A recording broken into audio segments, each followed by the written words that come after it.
Cadetes FOM Valentil Força Defesa Timor-Leste FFDTL tina rihun rua ronulo resin rua se halo juramento ba bandeira e a fulan janeiro tina rihun rua ronulo resin tolo. Vice-chefe Estado-Maior General FFDTL Brigadeiro General Calistro Santos Coliati informa Idané foi participa cerimônia graduação do Instituto de Defesa Nacional e a Salão Marroca sexta-feira semana e reafirma processo curso recrutamento lauhela do programa Sira no Seremata e a fulan janeiro tina rihun rua no recintolo.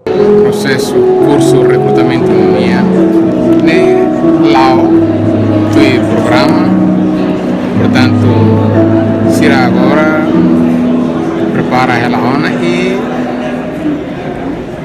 fulan janeiro mas foi a remata e quando remata se a cerimônia juramento da bandeira.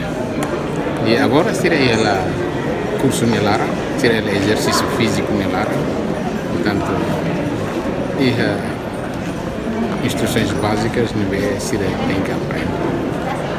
Antes de a informação relaciona o cadetes balão, nebe tenta halo declaração a tu resigna mas berro esforço no acompanhamento comando niang, membro efetivos atos nem completo na fatem.